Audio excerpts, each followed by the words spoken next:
आज प्रश्न उत्तर हम करेंगे 5.1 हिंदी क्लास 9th का है, सीजी बुक है।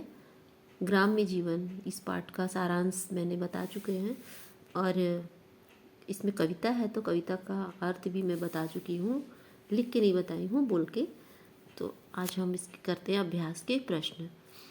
तो ग्राम्य जीवन मतलब ग्रामीण जीवन।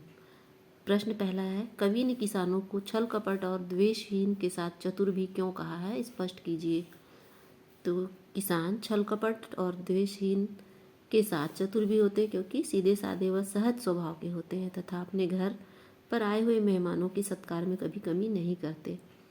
ये इसका उत्तर है। इसके अलावा भी आप उत्तर लिख सकते हैं कि जहाँ छल कपट और द्वेष रहित जीवन जिया जाता है तो इंसान के जो दिमाग होते हैं वो शांत स्वभाव के होते हैं और समय समय पर खेती करना चतुर किसान की यही विशेषता है कि मौसम के अनुसार और मिट्टी के अनुसार फसल को बोना और फसल उगाना, तो ये चतुर किसान की निशानी होती है। अगला प्रश्न है, गांव के लोग किस प्रकार झंझटहीन जीवन बिताते हैं।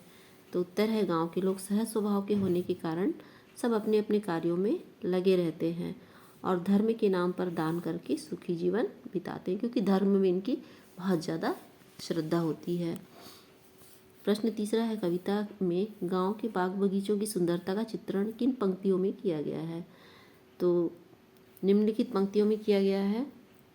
कविता की ये पंक्तियां हैं, आसपास में है फुलवारी, कहीं कहीं पे बाग अनूप, केले नारंगी के तरुण दिखलाते हैं सुंदर रूप, नूतन मीठे फल बागों से नित खाने को मिलते हैं, देने को फुलेल सा सौरभ पुष्प यहाँ नित खिलते हैं।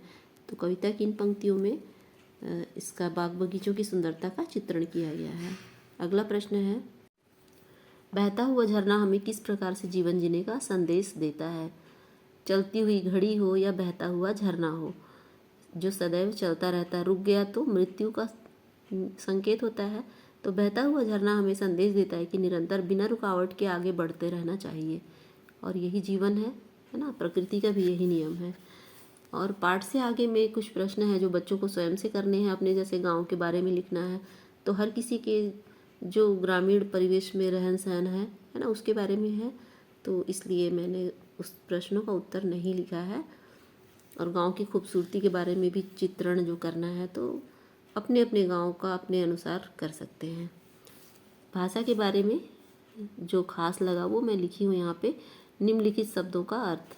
तो प्रफुल्लित माने खुश होना, अनूप अनुपम, तरुगण, तरु माने वृक्ष होते, गण माने समूह, तो वृक्षों का समूह, जलाशय, तालाब या सरोवर, छली है ना, छल कपट बोलते ना तो धोखेबाज, सुनिर्मल, निर्मल माने साफ तो होता, सुनिर्मल एकदम साफ सुथरा स्वच्छ, गोधन, गो माने गाय या जो घर में हम पशु पालते हैं भैंस, तो गाय भैंस से ही है ये गौ माता, गोधन इसी को कहा गया है।